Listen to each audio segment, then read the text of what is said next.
Assalamualaikum warahmatullahi wabarakatuh. Perkenalkan kami dari kelompok 10 ingin mempresentasikan materi chapter 10 tentang globalisasi pengambilan keputusan etis. Sebelum itu perkenalkan anggota kelompok kami yang terdiri dari Arinda Fitria, Jehuda Harrison, Nevin Aurelio, dan Ketut Nitya. Sebelum masuk ke materi, kelompok kami akan menjelaskan terlebih dahulu apa itu global business. Jadi, global business adalah sebuah praktik yang menyatukan orang-orang dari negara-negara yang memiliki budaya, nilai, hukum, dan standar etika yang berbeda-beda. Dengan demikian, pengusaha internasional tidak hanya harus memahami nilai-nilai, budaya, dan standar etika di negaranya sendiri, tetapi mereka juga harus peka terhadap nilai-nilai yang dimiliki oleh negara lain. 1. Kapitalisme, ekonomi, dan etika bisnis. Kompartementalisasi resiko terjadi ketika berbagai pusat laba dalam perusahaan menjadi tidak menyadari konsekuensi keseluruhan dari tindakan mereka terhadap perusahaan. Akibatnya, tidak ada satu orang, perusahaan, atau agensi yang boleh disalahkan karena masalahnya sistemik. Jadi, karena sifat kompleks dari sistem ekonomi global, orang-orang tidak menyadari kerusakan yang mereka timbulkan karena mereka terlalu fokus pada kepentingan mereka masing-masing. Hal ini kemudian menimbulkan berkurangnya kepercayaan, kejujuran, dan keadilan, serta membuat banyak orang mempertanyakan di mana fondasi kapitalisme. Selanjutnya yaitu kapitalisme. Ada 3 bentuk kapitalisme yang berasal dari 3 tokoh. Yang pertama Adam Smith. Smith mengamati penawaran dan permintaan, efisiensi kontrak, dan pembagian kerja dari berbagai perusahaan. Gagasan Smith tentang laissez-faire atau tangan tak kasat mata sangat penting bagi kapitalisme, karena ia mengasumsikan pasar dan akan menjaga perdagangan dalam keseimbangan. Yang kedua berasal dari John Maynard Keynes. Keynes berpendapat bahwa solusi untuk mengatasi depresi adalah dengan cara negara dapat mendorong pertumbuhan ekonomi dan meningkatkan stabilitas di sektor swasta, melalui misalnya pengendalian suku bunga, pajak, dan proyek publik, atau bisa juga dengan mengurangi investasi pemerintah.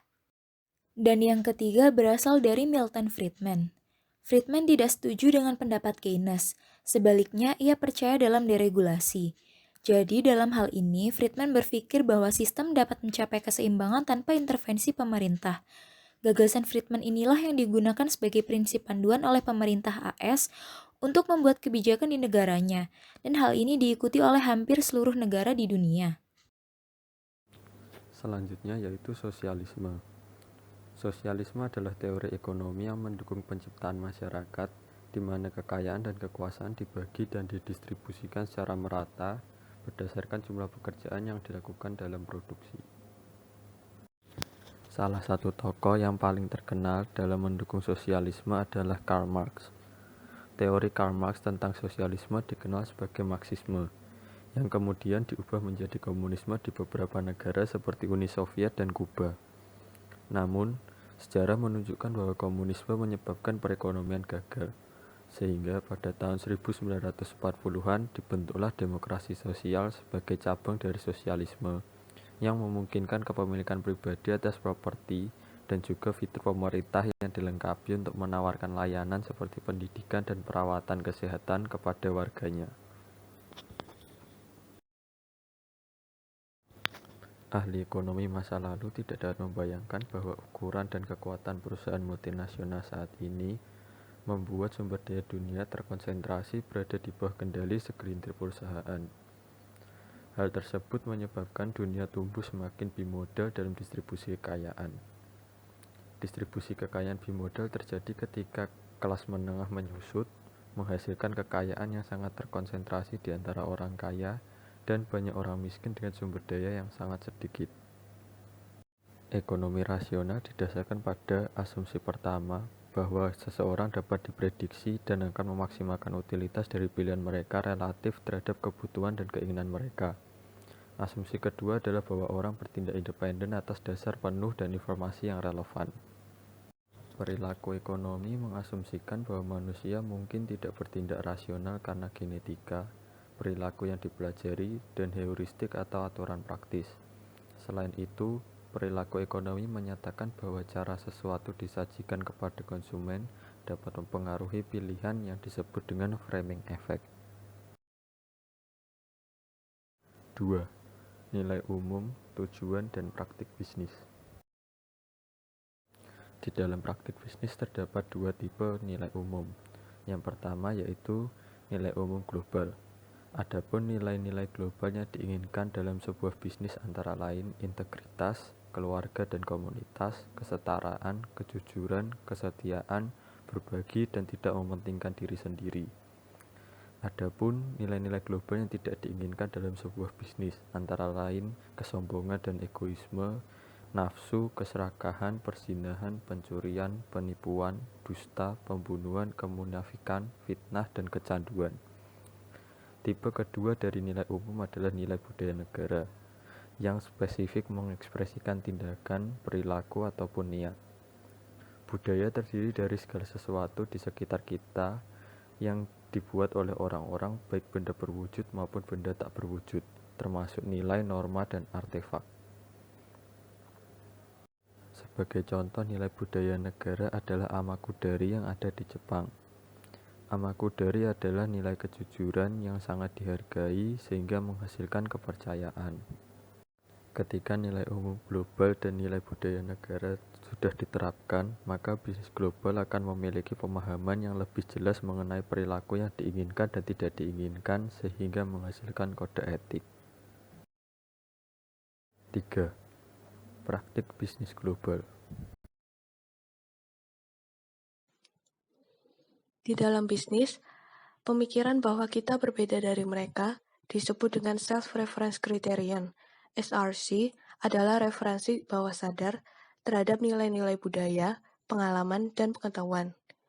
Ketika berhadapan dengan sebuah situasi, kita bereaksi berdasarkan pengetahuan yang telah kita kumpulkan sepanjang hidup, yang biasanya didasarkan pada budaya asal kita. Reaksi kita didasarkan pada makna, nilai, dan simbol yang berhubungan dengan budaya kita, tetapi mungkin tidak memiliki relevansi yang sama dengan orang-orang dari budaya itu.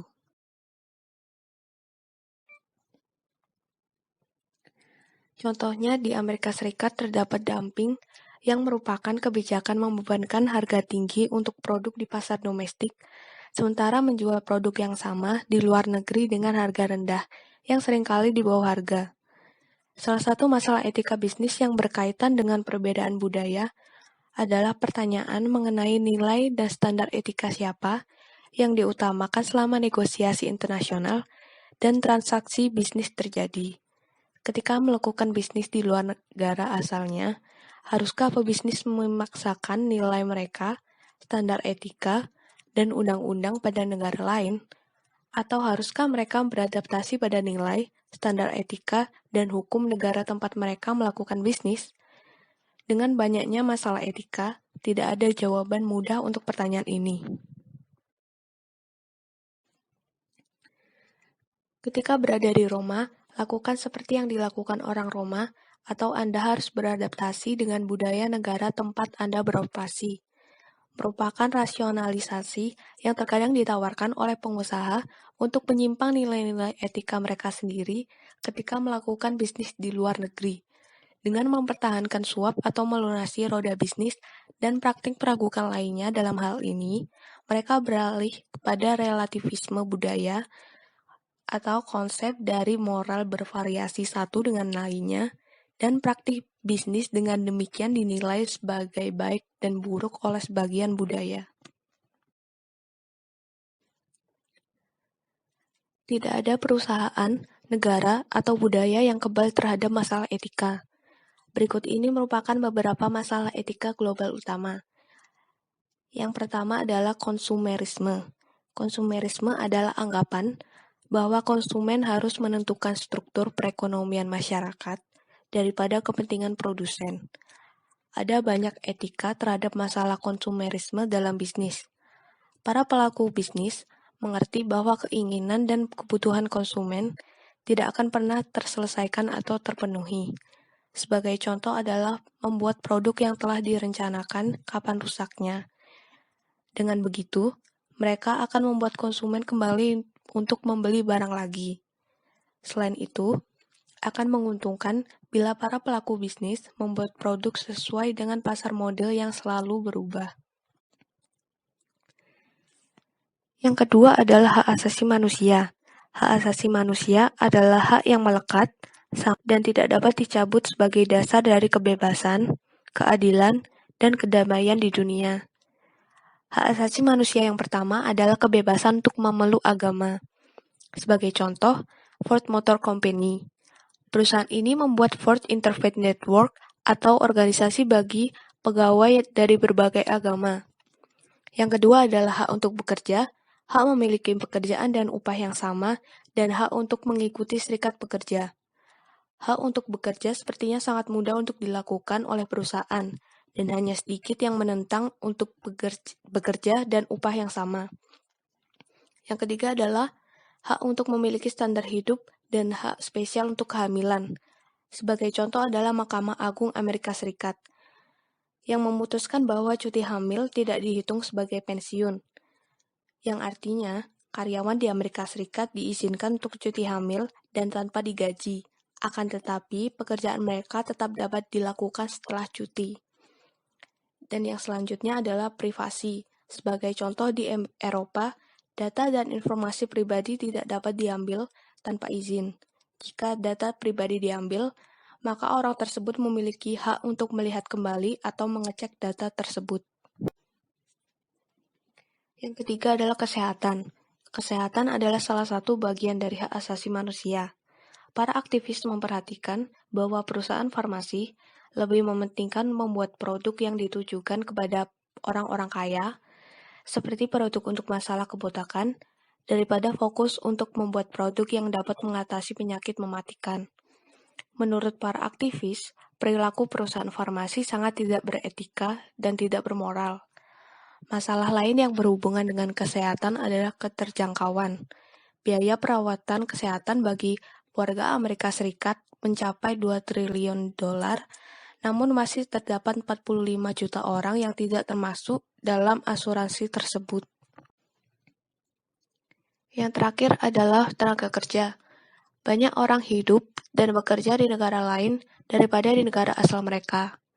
Di dalam bisnis, kita semua adalah warga dunia. Jadi perusahaan harus mengerti masalah kepegawaian karena bisnis mereka sudah tidak lagi menjadi bisnis dalam sebuah negara, tetapi menjadi bisnis multinasional. Perusahaan multinasional dengan karyawan dari berbagai negara memiliki masalah etika yang perlu ditangani. Misalnya, perusahaan harus memberikan kompensasi bagi karyawan, program tunjangan sementara, dan tunjangan kesehatan terhadap karyawan yang telah diberhentikan. Pemaksaan tenaga kerja adalah hal yang menjadi masalah besar. Seringkali beberapa pekerja terjebak dengan janji untuk bekerja ke luar negeri. Ketika mereka sampai di sana, hampir tidak mungkin bagi para tenaga kerja untuk kembali karena masalah ekonomi maupun masalah hukum. 4. Sustainable Development. Sustainable development merupakan pendekatan sistematis untuk mencapai pemberdayaan manusia dengan menggunakan sumber daya yang ada, tanpa mengorbankan kebutuhan generasi mendatang. Pendekatan ini memiliki gagasan yang berdasarkan kelestarian lingkungan dan ekosistem yang berdampak pada kesehatan manusia. Manusia harus bisa meminimalisir limbah yang dihasilkan dalam proses produksi untuk tetap menjaga ekosistem yang baik. Gaya hidup sehari-hari yang sadar akan lingkungan merupakan langkah awal sustainable development. Di lain sisi, jika kita gagal, maka akan terjadi konflik, kelaparan, dan penurunan standar hidup untuk generasi mendatang. Selanjutnya, kami akan membahas tentang IMF, WTO, dan MNC. International Monetary Fund adalah kumpulan atau organisasi internasional yang bertujuan utama mengatur regulasi ekonomi dan membantu suatu negara jika mengalami kesulitan dengan berupa pinjaman. IMF akan memberi pinjaman ke seluruh negara anggotanya saja. Biasanya, negara berkembang seperti Thailand dan Indonesia meminta bantuan ke IMF jika mengalami krisis ekonomi. Sejatinya, IMF memiliki 3 peran utama. Pertama, bertanggung jawab dalam mengawasi sistem keuangan internasional dan mengawasi anggotanya dalam memenuhi kebijakannya. Kedua, IMF akan memberi pinjaman ke negara-negara yang mengalami kesulitan dan berpendapatan rendah. Terakhir, IMF akan memberi bantuan lain berupa bantuan teknis dan pelatihan kepada negara anggotanya untuk mengembangkan ekonomi negara tersebut. Di sisi lain, IMF telah menjadi koordinator internasional dalam mengembangkan kebijakan di dunia. Namun, ada masalah etika seputar IMF yang berargumen bahwa liberalisasi global telah menciptakan lebih banyak ketimpangan dan kemiskinan di negara-negara yang mencari bantuan IMF. World Trade Organization berdiri dan disahkan pada tahun 1995 di Uruguay saat pertemuan negosiasi General Agreement on Tariffs and Trade. Saat ini, WTO beranggotakan 133 negara dan masih ada 33 negara yang sedang mengajukan sebagai anggota WTO. Organisasi ini bertujuan untuk mengatasi masalah ekonomi dan isu sosial yang ada di dunia seperti agrikultur, tekstil, perbankan, telekomunikasi, pemerintahan, standar industri, regulasi sanitasi, jasa, dan hak intelektual. Walaupun tujuan dan peran WTO terlihat penting dan meyakinkan, tetapi ada beberapa organisasi yang mengkritik kinerja WTO, yang dianggap berbuat tidak melihat landasan hukum terlebih dahulu. Salah satu contoh kasusnya ialah WTO's Shrimp Turtle Ruling, saat EPA atau Environmental Protection Act Amerika Serikat memberlakukan kebijakan tentang memancing udang menggunakan jala yang dilengkapi alat pelepas penyu yang terjebak di jaring nelayan, dalam rangka melindungi spesies yang hampir punah ini. Beberapa negara di Asia tidak terima dengan kebijakan ini, karena jika mereka tidak patuh dengan kebijakan ini, maka mereka tidak diizinkan menjual hasilnya ke Amerika Serikat. Akhirnya, mereka melayangkan tuntutan ke Amerika Serikat karena menggunakan kebijakan larangan impor dalam aktivitas penangkapan ikan di luar wilayah Amerika Serikat. Akhirnya, WTO setuju dan mencabut kebijakan tersebut. Di Multinational Corporation atau sering disebut MNC, merupakan perusahaan besar yang bersaing di tingkat internasional atau lebih dari 2 negara. Nike, Walmart, dan Cisco merupakan contoh dari perusahaan multinasional yang berpengaruh besar terhadap politik dan ekonomi dalam suatu negara. Berdasarkan fakta, perusahaan multinasional ini memiliki pendapatan yang besarnya sama seperti GDP suatu negara dalam 1 tahun. Kita ambil contoh saja seperti Walmart. Perusahaan ini sama besarnya seperti negara terbesar dengan pendapatan ekonomi ke-26 di dunia. Di balik besarnya perusahaan-perusahaan ini, terdapat pengaruh dan dampak yang besar di dalam negara yang dipilih sebagai tempat produksinya. Banyak yang menuduh bahwa beberapa perusahaan multinasional memberikan upah di bawah standar kepada buruhnya. Ada lagi yang memberikan pernyataan bahwa MNC meningkatkan kesenjangan sosial antara negara kaya dan negara miskin, serta menyalahgunakan sumber daya yang ada. Selain itu, karena saking besarnya perusahaan multinasional, mereka dianggap memiliki kekuatan untuk mengeksploitasi suatu negara demi mendapat keuntungan yang sebesar-besarnya. Sejatinya, hal ini memang tidak etis dan menyalahi hukum atau norma yang ada. Salah satu negara yang pernah dieksploitasi ialah Myanmar. Kala itu, suatu perusahaan MNC bekerjasama dengan pemerintahan Myanmar dan memaksa rakyatnya untuk bekerja. Jika tidak, mereka akan dihukum bahkan dieksekusi bila menolak atau melawan. Para kritikus percaya bahwa MNC menimbulkan masalah etika yang menyangkut eksploitasi baik SDA maupun SDM dalam suatu negara. Dan yang keenam yaitu study case.